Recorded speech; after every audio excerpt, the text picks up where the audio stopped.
Shalom, selamat pagi jemaat dikasih Tuhan. Kembali kita berjumpa dalam renungan pagi. Mari pagi hari ini kembali saya mengajak kita semua untuk merenungkan firman Tuhan. Supaya melalui firman Tuhan hidup kita akan terus dibangun, terus bertumbuh, diteguhkan, bahkan dikuatkan dalam iman dan pengharapan. Karena firman Tuhan adalah kebenaran yang menjadi sumber kekuatan kita dan yang menjadi pedoman bagi hidup kita. Bahkan firman Tuhan yang akan terus menuntun kita dan juga menerangi langkah hidup kita. Ya, mari sebelum kita merenungkan firman Tuhan, kita akan berdoa, minta pimpinan Tuhan terlebih dahulu. Bapa di surga, kembali Tuhan, pagi hari ini kami datang ke hadirat-Mu. Kami menaikkan segala puji dan hormat dan syukur atas segala kebaikan-Mu ya Tuhan atas hidup kami.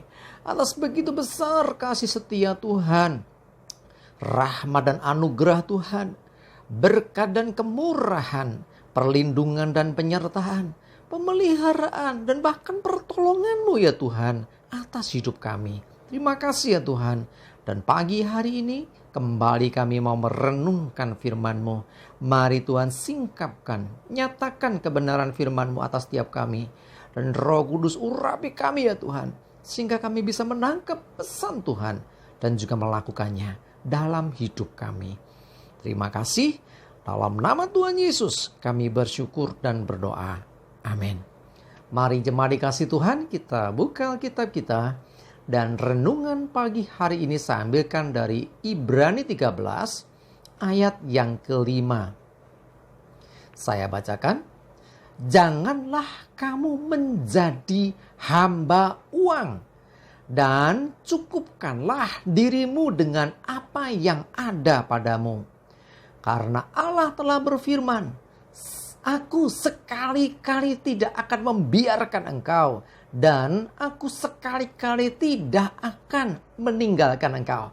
Jemaat dikasih Tuhan, Alkitab katakan jangan kamu menjadi hamba uang. Jangan jadi budaknya uang. Saudara tahu yang namanya hamba atau budak?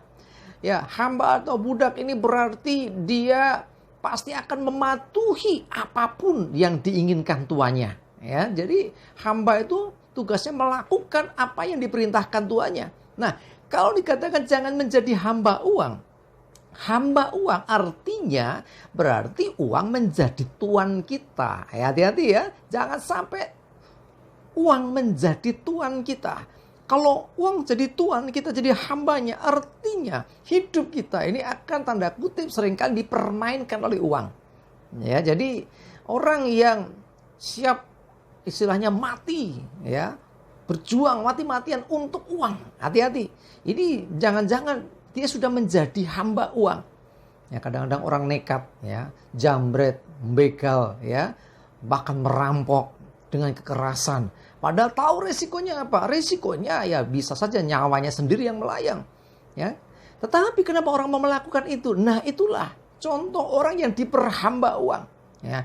Orang-orang yang menggunakan uang negara, ya, dipercaya untuk mengelola keuangan negara, tetapi digunakan untuk kepentingannya sendiri. Termasuk dia sudah menjadi hamba uang.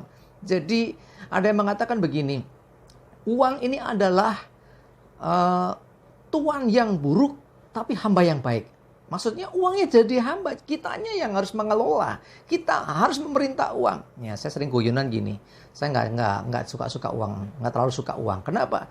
Saya sering tukarkan dengan bensin, saya tukarkan dengan makanan, minuman. Ya, guyonan saudara. Tapi intinya bahwa jangan sampai kita ini diperbudak oleh uang, demi uang melakukan apa saja. Ya, tetapi perhatikan, kita ini hamba Tuhan. Ya, kita ini harus manutnya sama Tuhan, bukan uang. Ya, firman Tuhan katakan, cukupkanlah dirimu dengan apa yang ada padamu. Nah, apa yang ada pada kita, sesungguhnya itulah berkat Tuhan. Cukupkan hidup kita dengan segala berkat yang telah Tuhan berikan. Ya, bahkan ada yang mengatakan, jangan sampai besar pasak daripada tiang. Jangan sampai hanya untuk mengejar gengsi, mengikuti gaya hidup. Orang ini pengeluarannya lebih besar daripada pemasukan. Ini namanya orang yang tidak bisa mensyukuri berkat Tuhan. Orang yang mensyukuri berkat Tuhan, dia akan mencukupkan diri dengan apa yang ada padanya. Tidak perlu melihat orang lain. Oh, si A bisa beli ini, si A bisa beli itu. Wah, nggak perlu kita membandingkan diri dengan orang lain. Syukurilah apa yang Tuhan beri. Perhatikan, karena Allah telah berfirman, aku sekali-kali tidak akan membiarkan engkau dan aku sekali-kali tidak akan meninggalkan engkau. Nah, artinya dengan kata lain bahwa Tuhan tidak akan membiarkan kita kekurangan. Tuhan tidak akan membiarkan orang-orang yang percaya dan beriman kepadanya sampai mati kelaparan. Ya, asalkan dia percaya Tuhan, asalkan dia terus menjadi orang-orang yang patuh kepada Tuhan, mensyukuri rahmat dan berkat Tuhan, maka Tuhan tidak akan membiarkan dia. Tuhan pasti tolong. Jadi uang itu bukan segala-galanya. Kita masih ingat Elia di Sungai Kerit? Siapa yang diutus Tuhan? Bukan orang yang punya uang, burung gagak. Ya, bahkan selanjutnya ada janda yang miskin. Semua bisa dipakai Tuhan. Tuhan bisa memberkati hamba-hambanya, orang-orang yang percaya kepadanya dengan segala macam cara. Kita nggak perlu membatasi Tuhan. Bagian kita mensyukuri, ya, nikmati dan gunakan atau istilahnya cukupkan diri dengan apa yang ada pada kita. Karena imani itu adalah berkat Tuhan. Maka kita justru akan senantiasa dipelihara Tuhan. Dan Tuhan sekali-kali tidak akan meninggalkan. Artinya Tuhan selalu menyertai. Tuhan akan selalu bersama dengan hidup kita. Mari jemaat dikasih Tuhan. Ya, kita bekerja juga. Oh, kan cari uang. Kita butuh uang. Betul, kita butuh uang. Tetapi jangan jadi hamba uang. Ya, jadilah tuan atas uang yang ada pada saudara. Ayo uang manut sama saya gitu ya.